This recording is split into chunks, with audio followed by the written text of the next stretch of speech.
There's a biological rule that governs your brain. Use it or lose it. Right now, your brain is acting like a ruthless gardener. It employs specific immune cells called microglial cells. Their job is to scan your neural pathways for inactivity. When they find a synaptic connection you haven't used in a while, like the feeling of confidence or safety, they don't just ignore it, they physically dismantle it. This is the dark side of efficiency. If you haven't practiced a positive belief, your brain doesn't just forget it. It identifies the pathway as waste and deletes the physical hardware required to feel it. You aren't just stuck in a rut, you are actively losing the neural circuitry required to get out. So how do we stop the pruning? We have to look at how you process reality. Here's the hard data. Every single second, your senses are bombarded with 11 million bits of information. But your conscious mind? It can only process about 50 bits. That means you are legally blind to 99.999% of your own life. You don't see reality. You see a tiny curated slice of it. Who decides which 50 bits get through? A bundle of nerves at the base of your skull called the reticular activating system, or RAS. Think of the RAS as a bouncer. Its job is to keep you sane by deleting almost everything. But here's the catch. The RAS is programmed by your secret beliefs. If you believe I am a loser, your RAS acts like a cruel editor. It views a genuine compliment as sarcasm. It views a new opportunity as a trap.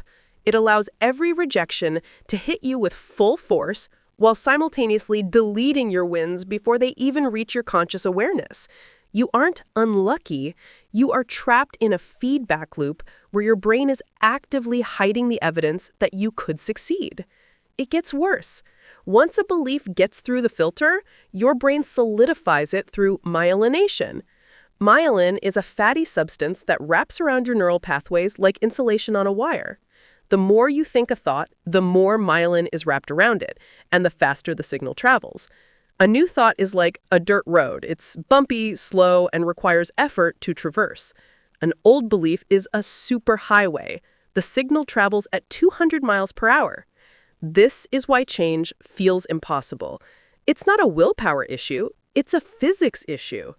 Your brain prefers the known hell of your old patterns because that neural highway is paved, efficient, and cheap to use.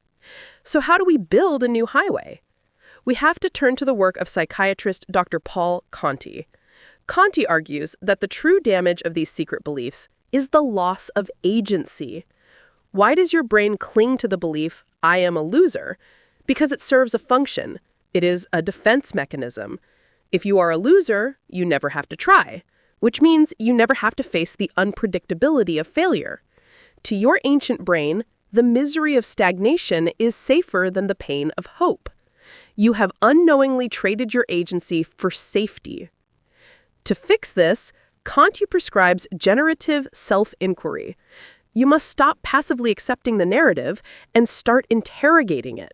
You must ask, what function is this belief serving? Is it protecting me from trying? By identifying the belief as a shield rather than a fact, you move activity from the reactive limbic system to the logical prefrontal cortex. This is how you reclaim the steering wheel.